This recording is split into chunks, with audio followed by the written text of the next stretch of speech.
I'm Bryson. I'm Mike. And welcome to Mets Garage. So today we're going to be talking about all things Mets. We know we're diehard Mets fans. We've been Mets fans both of our entire lives. He's lived a little longer than I have. True, Bryson. Young blood. I've been a Mets fan ever since I was a little kid, and had a lot of great experiences with the Mets, and some not so good experiences, but we love them.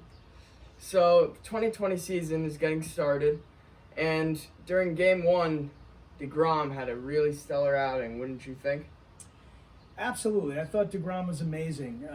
He's won 2 Cy Young awards. He could very possibly win more.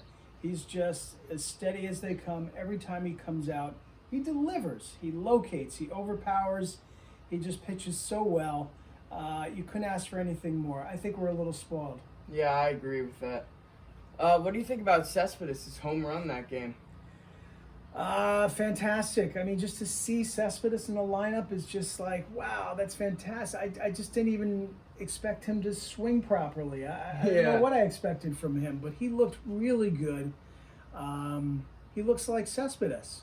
He was a ghost for the last 2 years after his horseplay event, and here he is filling in a hole at DH, which I think is a real strength for the Mets. Yeah, I think the introduction of the DH to the National League this year was very helpful to the Mets, because now Cespedes can just come in the clutch whenever, hopefully, Yeah, he is a clutch player. He's a power player. He hits for average as well. If he even has like a mediocre year, it'll be a big bonus for the Mets, I feel.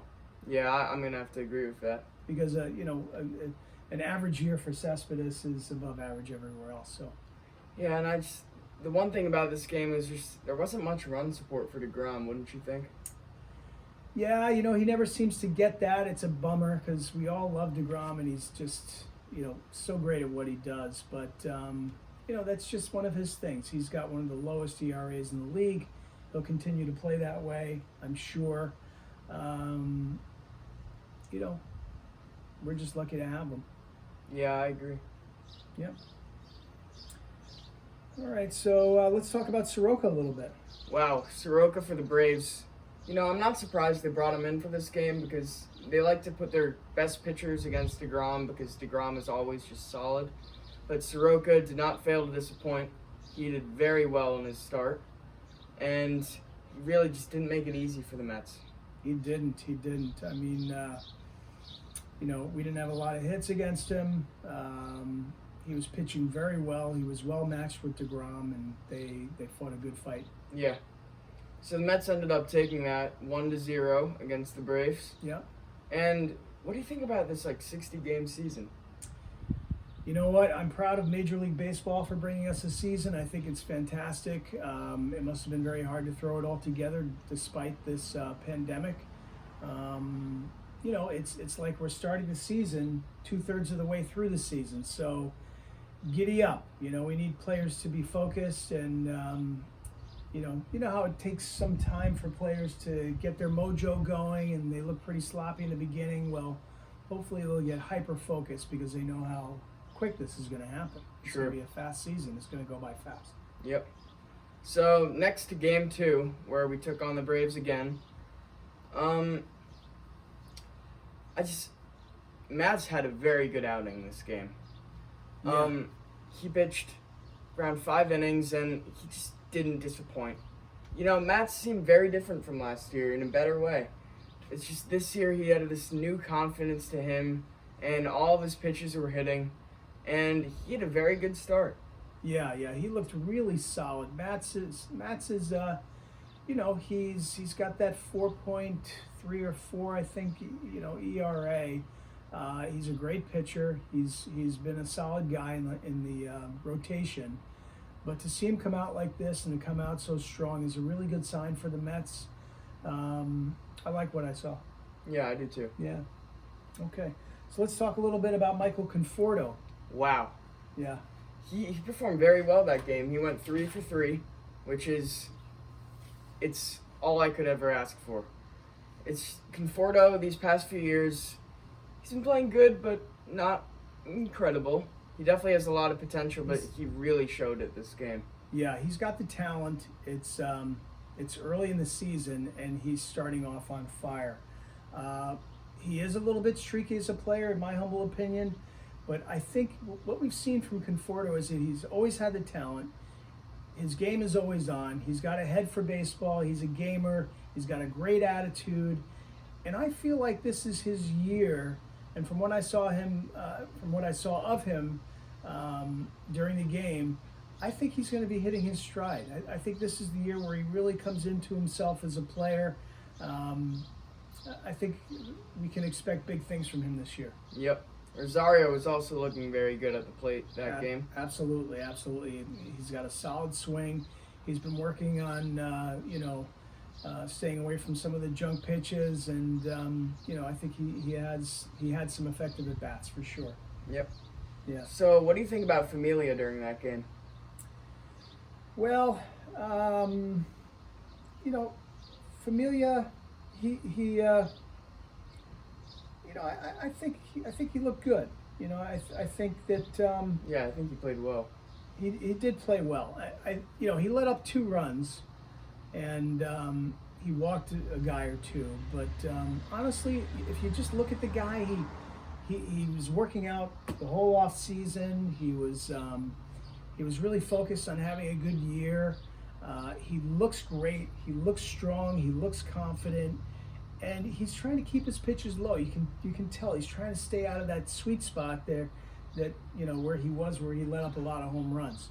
So I think that he was pitching a little too low for a little too long. But you know what? He didn't pitch any meatballs right down the plate, and I think that for me overall, I feel like it was a good outing for him. I think it was. I think he had a good inning. He stuck to his game plan.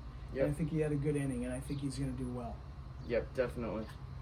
So, Betances and Wilson also pitched that game, and, they pitched well.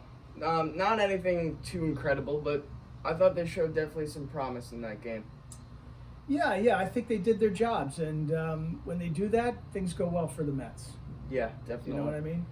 And then, the end of the game. Well, in comes Diaz. We all know the story. Last year was one of his worst years ever. We just can't even imagine how he could just, you know how it is being a Mets fan. But he had a tough year last year. God bless him. He's a great pitcher. He's loaded with talent. The chances of him coming back again this year and pitching that way were slim to none, and Slim just took off. So, but yet he comes in and he gives up the home run. 3-2, one more pitch. We've got the game under our belt, and we've got a real feel-good going on. He's got the real good, feel-good. He needed that one. He didn't get it. I really feel like he chose the wrong pitch at the wrong time. Either he, shook off Rosario, or he shook off his catcher. Yeah, Ramos. Ramos, or maybe he... or maybe they picked that pitch, but I just think it was the wrong pitch, because I think the prior 2 pitches, he set him up for a really good slider, and I think he's got a great slider, and I think he needs to have the courage to throw it in that situation. Mm-hmm. I think last year, he really relied on his fastball when he got tight, because he's got an overpowering fastball. But the problem was that he couldn't locate it. And I think he kind of did the same thing this time. He threw a fastball. It wasn't the worst pitch, but it certainly wasn't the best. And I think the batter was looking up and in, and he just took it over the fence. Yeah, I can't just put it down the middle to Ozuna. No. Yeah. What did he expect to happen? Exactly. Well, you saw what happened. That's what's going to happen every time. I think that, I think we've got a great relief staff this year, and I don't think Diaz is going to make as many mistakes as he did last year. So that's what I have to say about that. Yeah. And then Strickland came in during extra innings, and he didn't do great.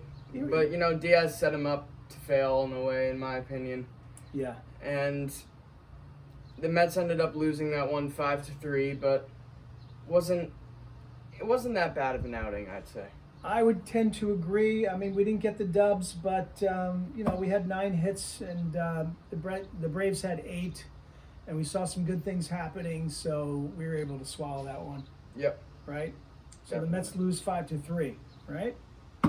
Now they're 1-1 on the season. 1-1 on the season, and we're feeling okay, not too bad. And then Along comes game 3.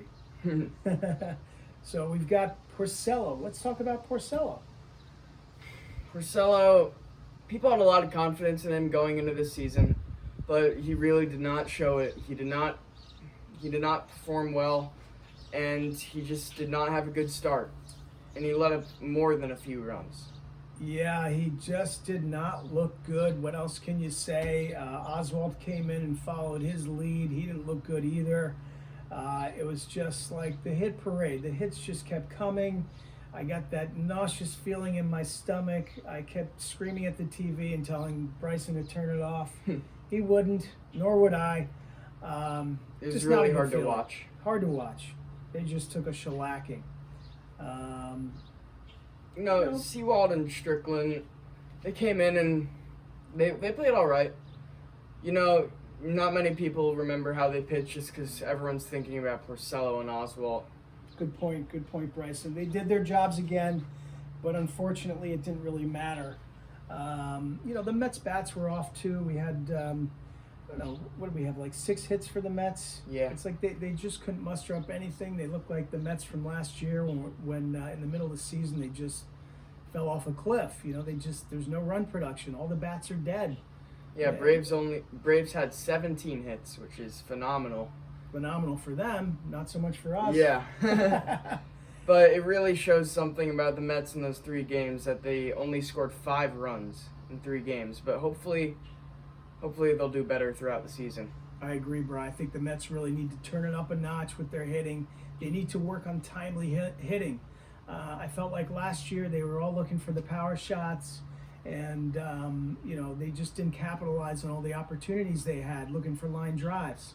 Everybody's swinging for the fences. Not everybody, but a lot of the players were. I think I'd like to see some more line drive production and some timely hitting out of the Mets this year, and I think they're capable of it because they've got a lot of good bats on the team, not just power, but average. Yep. So the Mets end up losing that 14-1. Like, what is this, football? Oh my gosh. And so that's about all we have today. That's about all we have today. We're going to bring you another recap over for the next 3 games. We're going to post that tomorrow. Yep. And that's about it for today, right? Yep. Okay. Thanks for watching. And this is Mets Garage.